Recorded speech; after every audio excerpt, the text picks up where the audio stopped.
8वीं के सभी विद्यार्थियों का गणित की क्लास में स्वागत है। बच्चों, आज हम लोग त्रिभुज के शीर्षलंब तथा माध्यिका कैसे निकाली जाती है उसके बारे में पढ़ेंगे। बच्चों, पिछली कक्षा में हमने त्रिभुज के कोणों के समद्विभाजक संगामी होते हैं तथा त्रिभुज की भुजाओं के लंब समद्विभाजक संगामी होते हैं, इसका अध्ययन किया था। हमने यह भी अध्ययन किया था कि उनके संगम बिंदु को क्रमशः अंतःकेंद्र तथा परिकेंद्र कहते हैं।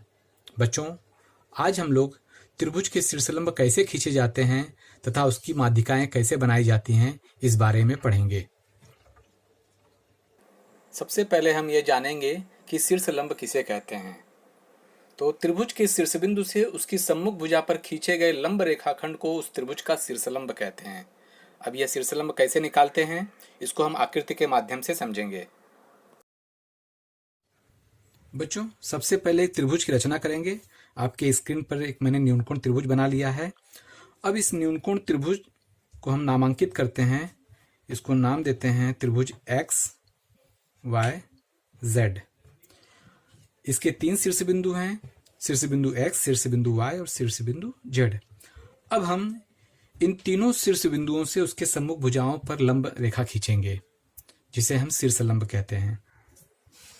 बच्चों, सबसे पहले हम शीर्ष बिंदु y से उसकी सम्मुख भुजा एक्स जेड पर लंब खींचेंगे।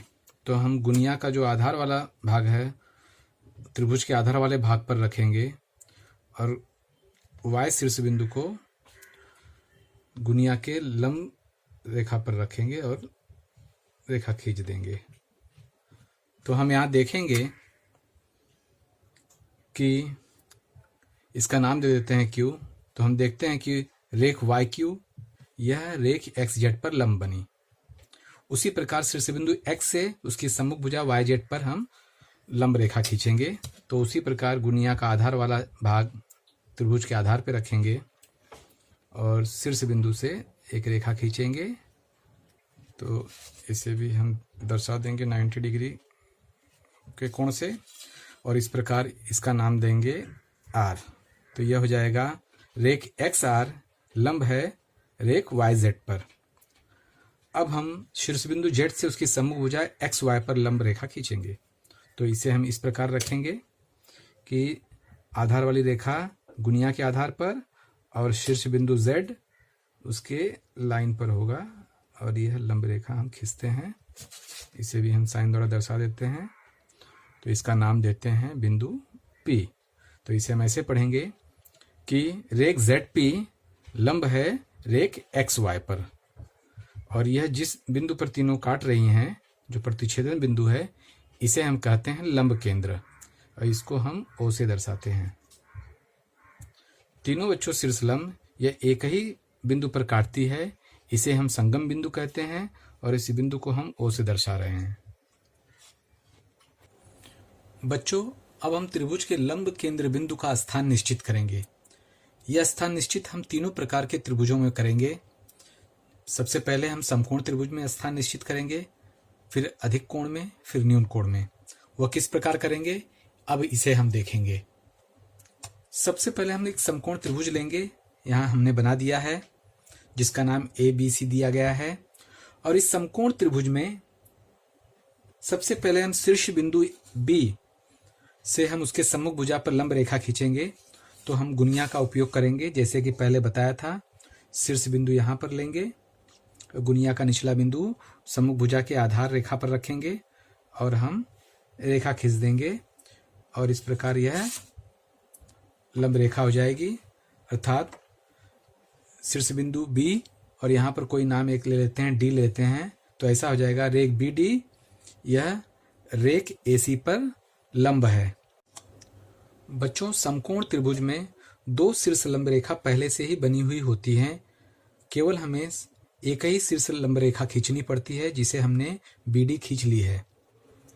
अब बच्चों, हम देखेंगे कि तीनों शीर्ष बिंदुओं का जो शीर्ष लंब होता है वह एक दूसरे को बिंदु B पर प्रतिच्छेदित करता है।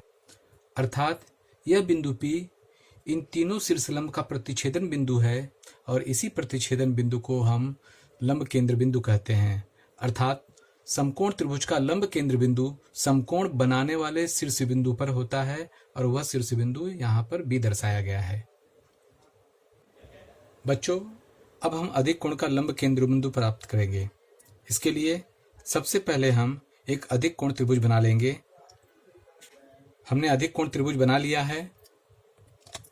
अब हम शीर्ष बिंदु Q से उसके सम्मुख भुजा PR पर लंब रेखा खींचेंगे।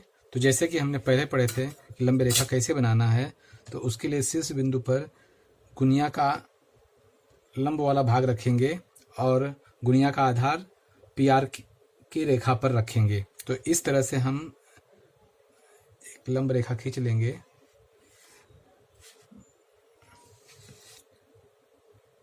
इसका हम नाम दे देते हैं B। तो यह QB लंब है PR पर।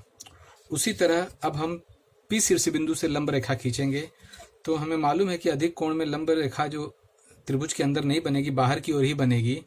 इसलिए अब हम इसे इस प्रकार से बनाएंगे। सबसे पहले हम इस जो रेखा को थोड़ा सा बढ़ा देंगे। तो हम बढ़ाने के लिए डॉट डॉट का निशान लगाते हैं। तो यहाँ भी थोड़ा सा बढ़ा देंगे ताकि हमको लंब रेखा आसानी से मिल जाए। अब हम इसे ध्यान से देखेंगे कि P शीर्ष बिंदु से लंब रेखा खींचने के लिए यहाँ से भी एक 90 अंश का कोण बनाएंगे। आधार को इस आधार पे रखेंगे त्रिभुज के, और गुनिया का लंब बिंदु P से होते हुए जाएगा और हम उस रेखा को खींच लेंगे। हम इस तरह से ये 90 अंश का कोण बनाती है यहाँ पर।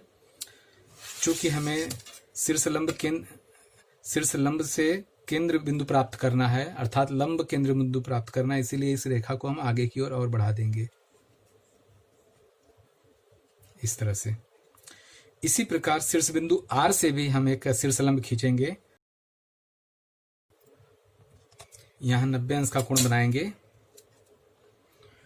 गुनिया को आधार यहाँ पर रखे हैं और गुनिया का लंब वाला भाग बिंदु R पर रखते हुए हम रेखा खींचेंगे। इस तरह से यहाँ से 90 अंश का कोण बनता है। चूँकि हमें शीर्ष लंब प्राप्त करना है, केंद्र प्राप्त करना है उसका, इसीलिए हम इसको आगे की ओर बढ़ा देंगे।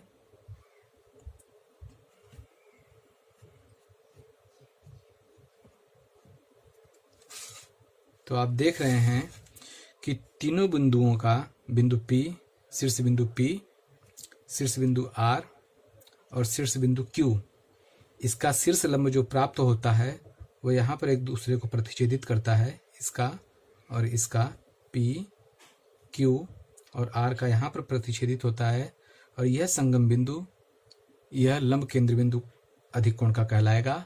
हम इसका कोई भी नाम दे सकते हैं। यहाँ पर C नाम दे देते हैं, इसको A दे देते हैं और इसको D दे देते हैं। कोई भी नाम हम दे सकते हैं। तो हमें अधिक कोण त्रिभुज का जो लंब केंद्र बिंदु प्राप्त होता है, बिंदु C प्राप्त होता है, वह अधिक कोण के त्रिभुज के बाहर प्राप्त होता है। बच्चों, अब हम न्यूनकोण त्रिभुज का लंब केंद्र बिंदु प्राप्त करेंगे। तो हमने एक न्यूनकोण त्रिभुज यहाँ बना लिया है। इसका नामांकन कर देते हैं शीर्ष बिंदु A, B और C, अर्थात इस त्रिभुज का नाम रखे हैं ABC। और इन्हीं के शीर्ष बिंदुओं से हमें शीर्ष लंब खींचना है और उस शीर्ष लंब के माध्यम से हम लंब केंद्र बिंदु प्राप्त करेंगे। तो सबसे पहले, जैसे कि मैंने इसके पहले भी ये बता चुका हूँ और फिर से एक बार हम लोग देखते हैं। सबसे पहले हम बिंदु A से उसकी सम्मुख भुजा BC पर लंब प्राप्त करेंगे। तो गुनिया को रखेंगे इस तरह से, आधार और लंब वाला भाग शीर्ष बिंदु से लंब रेखा खींचेंगे, समकोण त्रिभुज का चिन्ह लगा देंगे। अब हम बिंदु B से शीर्ष लंब प्राप्त करते हैं। तो गुनिया को इस तरह से रखेंगे और शीर्ष बिंदु से लंब रेखा खींचेंगे AC पर, और इस यहाँ भी चिन्ह से दर्शा देंगे। और शीर्ष बिंदु C से हम शीर्ष लंब खींचेंगे।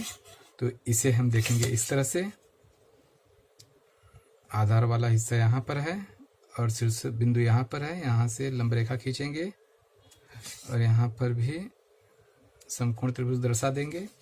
आप लोग देखेंगे बच्चों कि ये तीनों शीर्ष लंब एक दूसरे को प्रतिच्छेदित करती है यहाँ पर, इसका कोई नाम दे देते हैं, ओ नाम दे देते हैं। तो ओ बिंदु पर तीनों शीर्षलंब एक दूसरे को प्रतिच्छेदित करती हैं। तो न्यूनकोण त्रिभुज का जो प्रतिच्छेदन बिंदु है, जिसे हम लंब केंद्र बिंदु कहते हैं, यह इस त्रिभुज के अंतभाग में ही बनता है। यहाँ पर देखिए बना है। इस प्रकार बच्चों हमने 3 बातें सीखी। सबसे पहला कि समकोण त्रिभुज का लंब केंद्र बिंदु समकोण बनाने वाले शीर्ष बिंदु पर होता है। दूसरा, अधिक कोण त्रिभुज का लंब केंद्र बिंदु त्रिभुज के बाह्य भाग में होता है। और तीसरा, न्यूनकोण त्रिभुज का लंब केंद्र बिंदु त्रिभुज के अंतभाग में स्थित होता है। बच्चों, अब हम त्रिभुज की माध्यिका निकालना सीखेंगे। तो सबसे पहले हम यह जानेंगे कि त्रिभुज की माध्यिका किसे कहते हैं। त्रिभुज का शीर्ष बिंदु और सम्मुख भुजा के मध्य बिंदु को जोड़ने वाले रेखाखंड को त्रिभुज की माध्यिका कहते हैं।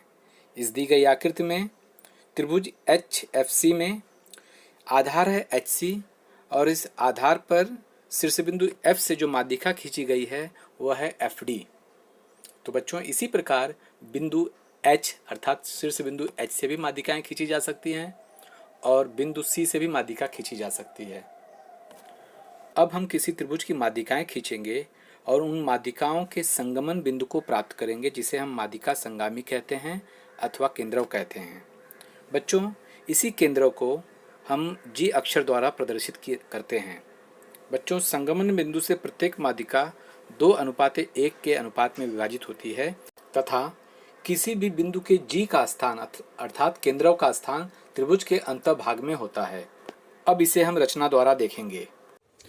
बच्चों, हमने यहाँ पर एक त्रिभुज लिया है और इस त्रिभुज की भुजाओं का हमें मध्यबिंदु प्राप्त करना है। इसके लिए हमें गोला प्रकार की सहायता लेनी पड़ेगी।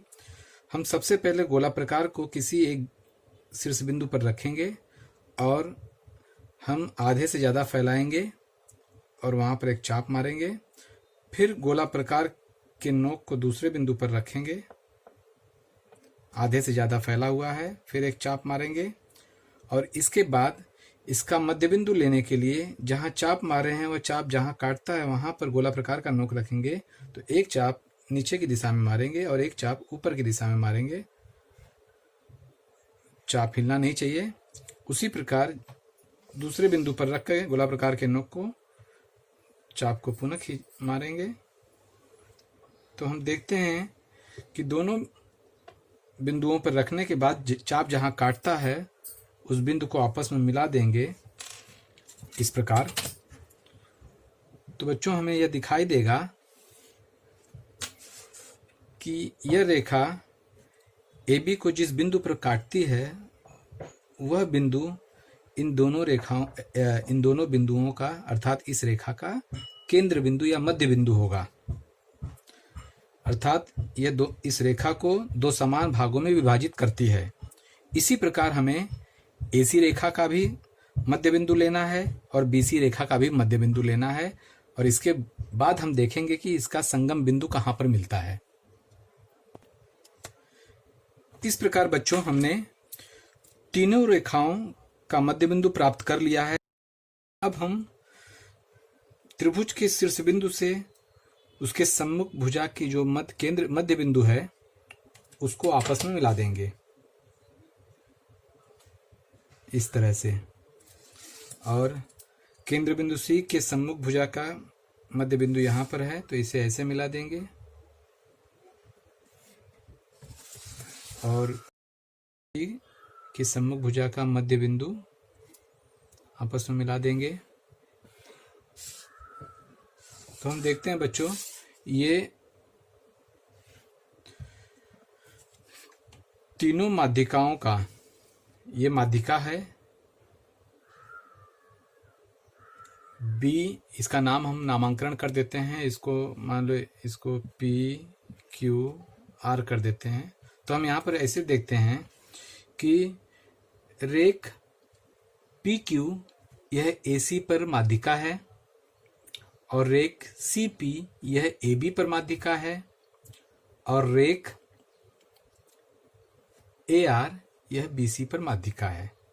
और ये तीनों माध्यिकाएं एक दूसरे को यहाँ पर प्रतिच्छेदित करती हैं, इसीलिए इसे हम G द्वारा दर्शाते हैं और इसे हम कहते हैं मादिका संगामी या केंद्रव।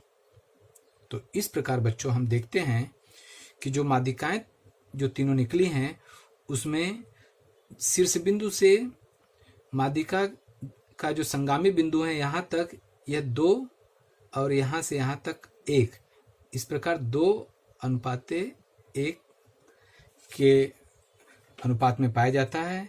इसी प्रकार शीर्ष बिंदु से संगामी बिंदु तक 2 और यहाँ पर 1 का अनुपात होता है, और यहाँ C से संगामी बिंदु तक 2 और G से P तक 1 का अनुपात होता है। इस प्रकार यह ज्ञात होता है कि मादिकाएं 2:1 के अनुपात में विभाजित होती हैं। बच्चों, आज के लिए इतना ही। आगे आप लोगों को प्रश्न संग्रह हल करना है। आप लोग स्वयं प्रैक्टिस करेंगे। अगले वीडियो में मैं प्रश्न संग्रह भी हल करूँगा। धन्यवाद।